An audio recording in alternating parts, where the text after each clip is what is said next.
So in rethinking the theories on attachment that are out there and the clinical models that are based on that, from the NARM perspective, what's the role of separation and individuation in the attachment process?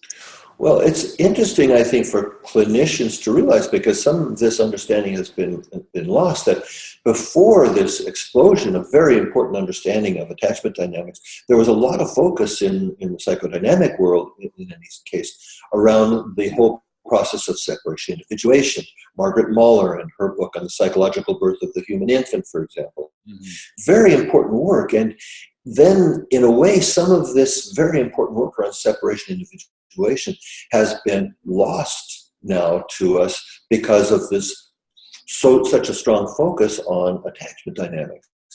The reality is that they're very closely interrelated, because it's very hard for people to separate and individuate if they've never had the kind of attachment they need. It's like sometimes a metaphor that I use is like, if you've never had a good meal, you tend to focus more on that, and it's harder for you to leave the table because you're not satisfied. So it's really important that they're really two sides of the same coin. It's just that this separation individuation piece is being progressively lost in the general psychological understanding, at least in the worlds of psychotherapy that I see.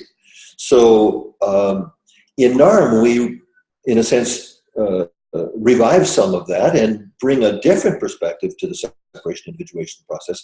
But it's really important to see that it relates to our other video, that how much we do to protect the attachment relationship is that as we psychologically develop, that we actually separate and individuate from these old object relations, these old kinds of attachment dynamics that were not very functional. And including in that is separating from all of this kind of disconnection from and foreclosure of self that we use in order to unconsciously maintain the attachment relationship. So this separation individuation piece is really about becoming a grown-up, psychologically a grown-up. That's why it was such a great title for Margaret Muller's book, The Psychological Birth of the Human Infant, but it really could have been translated The Psychological Birth of the Human Adult, when we're talking about adults in psychotherapy, once they are adults.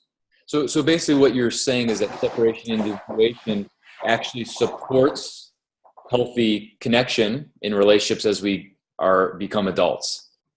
Yeah, and the alternate is also true, is that a capacity for secure attachment supports our capacity to separate and individuate. But we don't want to forget about that element and just focus on secure attachment. That's really the point that I want to make. Yeah.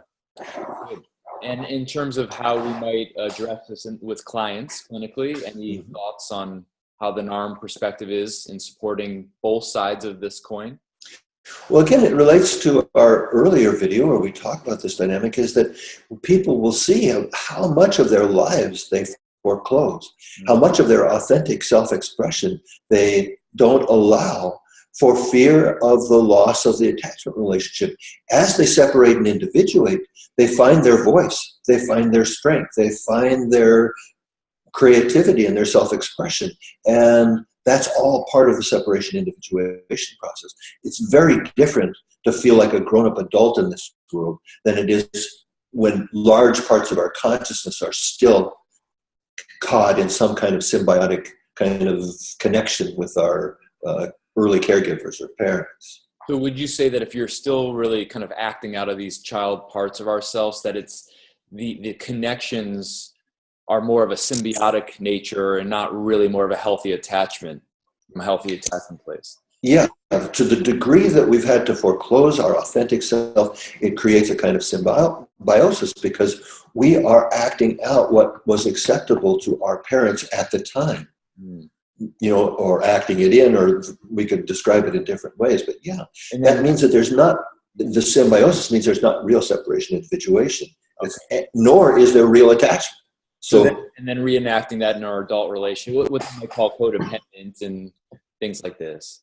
Yeah, that's one of the more obvious examples, codependence, as you mentioned, but it goes on in relationships all of the time. That's where people get triggered in relationship, is that it brings up some of this old dynamic, and then people start either acting out on their partners or acting in against themselves, or some kind of combination.